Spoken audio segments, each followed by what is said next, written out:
Mr. Nigam, it's not just the Congress. There are a lot of academics also who pose strong questions on the inclusion of Mr. Hegdewar's speech in the Karnataka textbooks.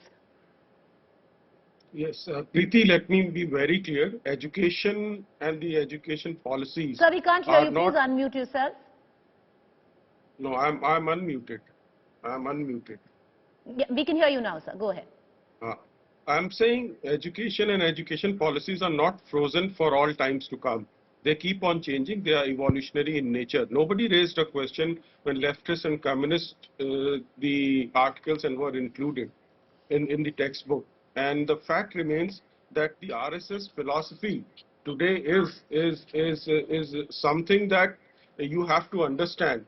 The philosophy is complete social harmony, nation first, strong and united Bharat, upliftment of deprived and social justice, and be there in times of need, whether it is natural calamity or man-made calamity. And there are numerous examples of that happening in India, when the floods come in Kashmir or there is a tropical cyclone in Andhra Pradesh, we have been there. So this is what philosophy, if you want to call that saffronization, if you want to call Shri Hegdewar ji's message of the RSS philosophy, which I have just enumerated as saffronization, so be it. The fact remains that political parties are there to do politics because it is a competitive politics. To bring in RSS and then try to say derogatory things or burn khaki shorts. Well, as you rightly pointed out, the uniform has already changed. We call it Ganvesh. It has completely been changed. Yes, khaki was there, and since RSS is an evolutionary organization, it changes with time, with certain basic principles remaining intact. Mr. Nigam, would you correct me if I'm wrong?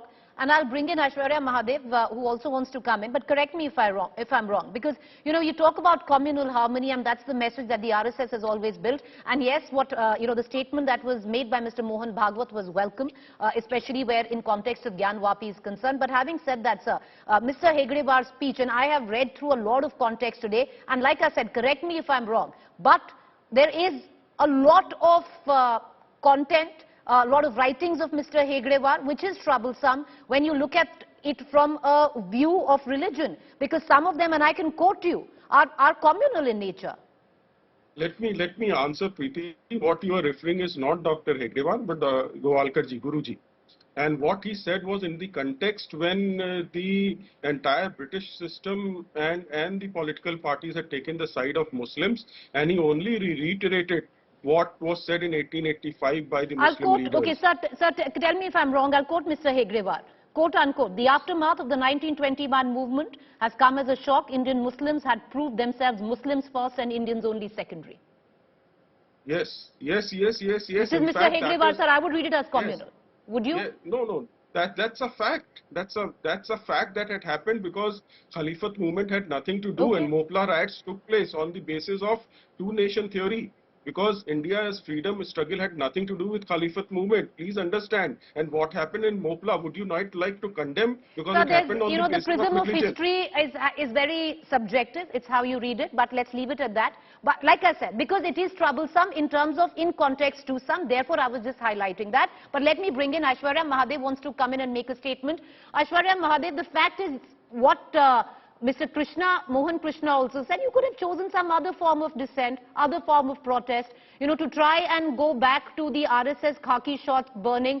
What's the message that you're trying to send?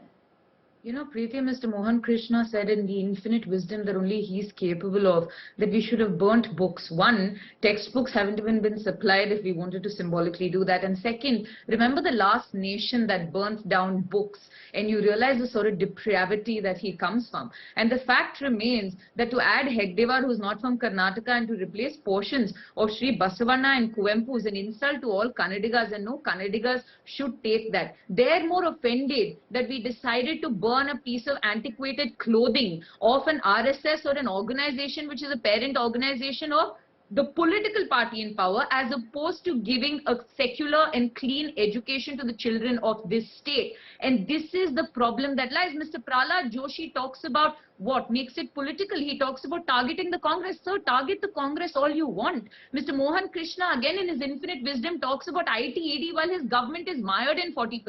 I will not distract the topic. You can talk all you want about the Congress, criticize us, but you owe a duty to the students of this state, especially students of government schools who have suffered. And today it tells you the government has done nothing to recover or try and increase learning levels after 2 years was lost for the children of government schools who already have such a gap, you know, in educational and learning levels. They care more about the symbolic burning. They allow students to languish in jail instead of offering a good education, and they try to justify it by making it political. This is absolutely shameful. Do the political mudslinging later, sir, but do your duty to the students of this state.